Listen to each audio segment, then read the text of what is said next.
Hey guys, this is Surreality here, or Polaris, and I just want to talk a little bit about sort of the state of Kurtzpel, the current meta, why I personally think it's really bad, um, and also sort of I want to talk about what makes a combo worth, and also why Season 0 for a lot of people were considered, or was considered like the prime time for Kurtzpel.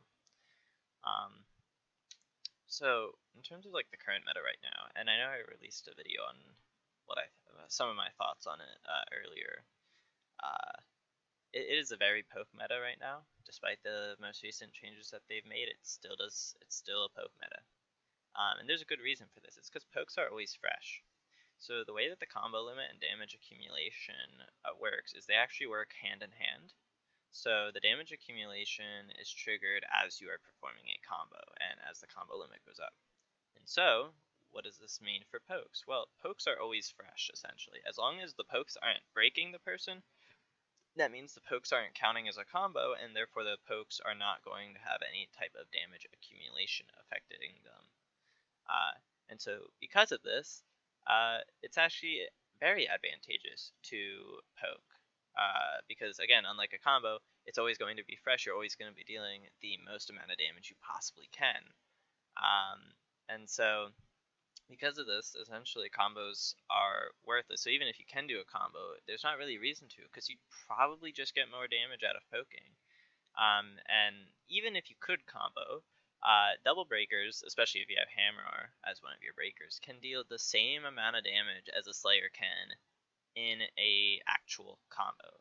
If you try doing the Raining into Salvo combo on Bow, you'll do just as much damage as a Hammer using all three of the main damage dealing skills. So if a Hammer player uses Giga Swing into, or Hammer Smash into Giga Swing into Crusade, you'll deal pretty much the same amount of damage as a Bow user that uses Raining Arrow into Salvo.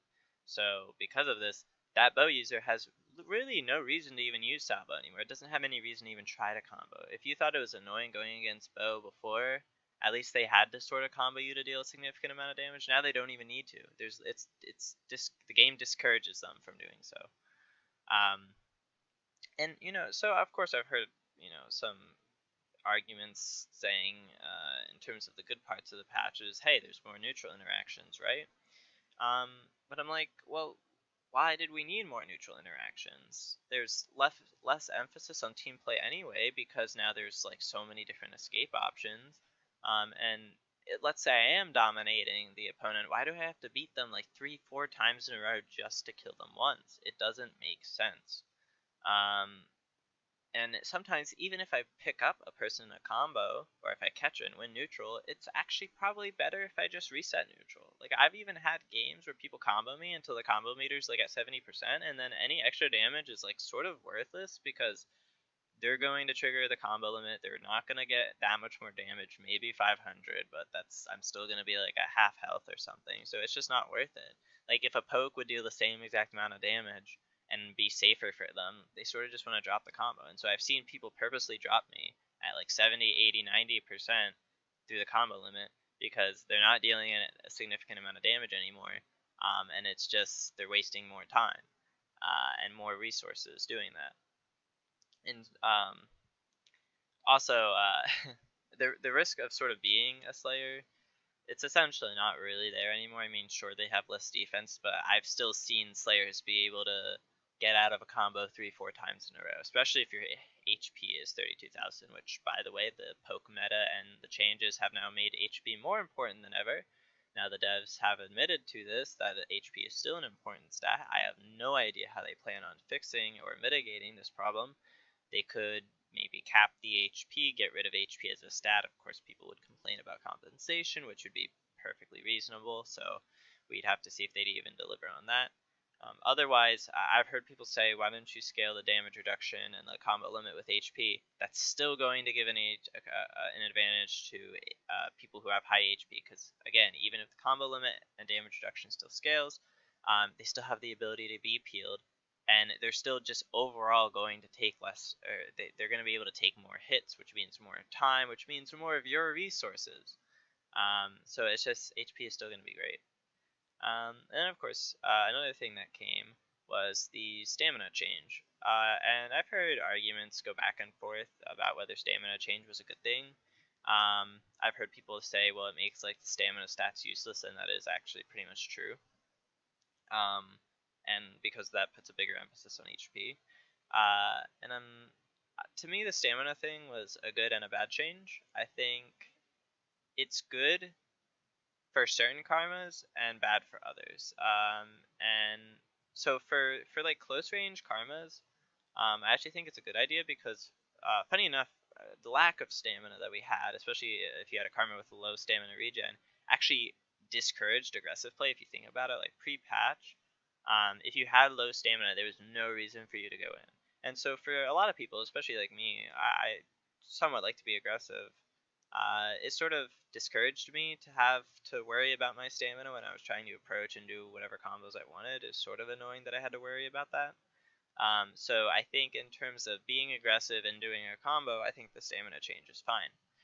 However, and this is the big however, allowing these stamina changes for ranged karmas doesn't make sense, because now you're saying, hey, these ranged karmas now, they can poke, and they don't have to worry about their stamina. And what's even better is because doing a combo isn't worth it in the first place for these long range karmas, because it won't be dealing that much damage in the long term, it's better that they poke anyway, and now their poke doesn't cost any stamina, so it's like, that's crazy. That's crazy to me. And again, I've heard the argument that, they just need to make this patch might have been bad, but they just need to make some few changes and it'll be fine. They can get rid of the poke meta, right? But like it doesn't matter. And I think I already said this before, but even if you were to completely remove the break from all of the long range Slayer skills, it still would mean poking is good. Because if anything, if you get rid of break, it actually makes poking even better, because that means poking 100% of the time will be fresh, because you'll never be able to break somebody by poking them, which means you'll 100% be doing more damage just by poking if you get rid of break on all long range Slayers.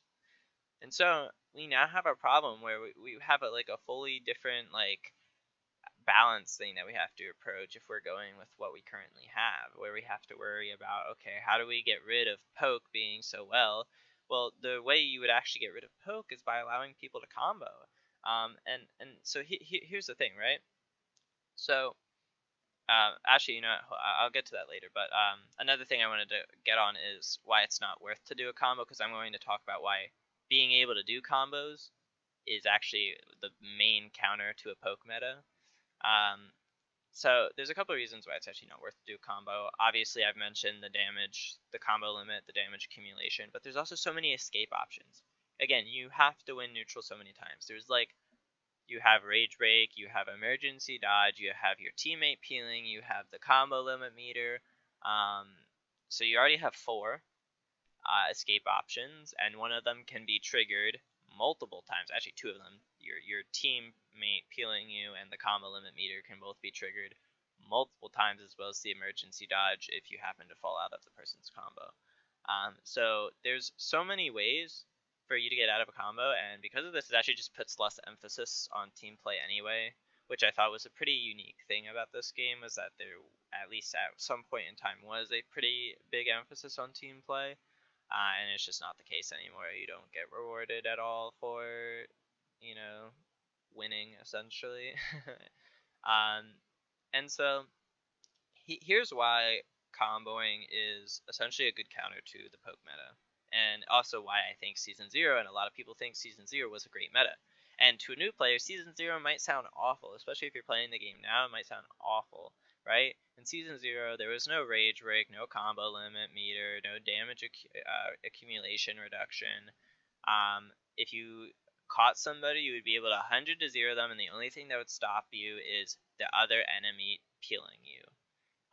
But this created something unique, where you didn't have to worry about anything else, right? Like, if I caught somebody in Season 0, if I caught somebody in Breaker or Slayer at full HP, it was now up to me to fully execute my combo And that's why most people consider it the most skillful time, because it's all about your execution. You don't have to worry about anything. If the enemy gets out of your combo or is able to live, it's because you did something wrong. It's because you didn't execute your combo right.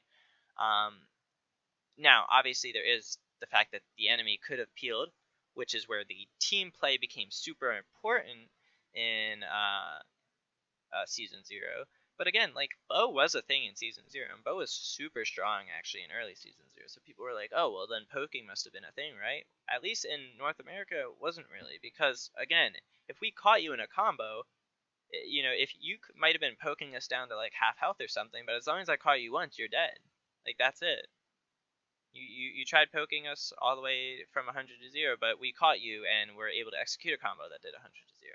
So it's actually riskier for you to poke in a meta like that, because why would you be poking when you could be catching somebody and executing your 100 to 0 combo, right? And to be honest, I think it's also better that way, because this is a game that has multiple lives, right? Like you have, or kills, I guess. So, and they actually recently increased it to 7. Which means, to be honest, if you're in the current meta, if you're going against top players that know when to play passive and know when to not approach, it's going to be a long ass game, because you have to kill them 3 times in a row, and if any of them make any effort to peel their teammate, it might be even more than 3, 4, 5, 6 times in a row before you even kill one of them. Unless, of course, you're doing poking, in which case you won't have to worry about that at all. But literally get a game where it's like, get top players, have them play Sword DS or any Breaker and DS in the current meta, and it will take forever, because it will always trigger the combo limit meter. They won't be able to poke because they aren't really using Karmas that can poke, and it's just unfortunate. And of course, damage accumulation is also affected by team play, which makes doing team combos worthless as well. So team play is worthless on both defense and offense, where it's not really worth it to peel your teammate if they're in danger, because they're going to get out of the combo anyway, and it's not worth adding any damage to your teammate's combo, because you're just going to end up triggering the damage accumulation and combo limit meter faster than they already wanted it to. And so again, I think that I'm personally a person that advocates for 100 to 0 combos, because I think that it relied on pure skill for the most part. Obviously, the servers are shit, so that's probably the only other thing, but assuming that the servers were in perfect condition, it was literally up to you. Or assuming you were lucky and the servers didn't screw you over, the combo was 100% up to you. If you messed up, that was on you. So again, that's why I and quite a few other people like Season 0. Again, I can understand Rage Break from a new player perspective, but to be honest, I still don't even like Rage Break as it is. But even if we did allow Rage Break, right, I'm okay with accepting that. This damage accumulation, this combo limit meter, it's not okay. It needs to be changed. It ruins combos. It does the exact opposite of what the devs intended in their combat action revamp note, which is that they wanted unique and stylish combos. Instead, they got simple, basic combos and a poke meta that they said that they wouldn't, or would be discouraging. Thanks for watching.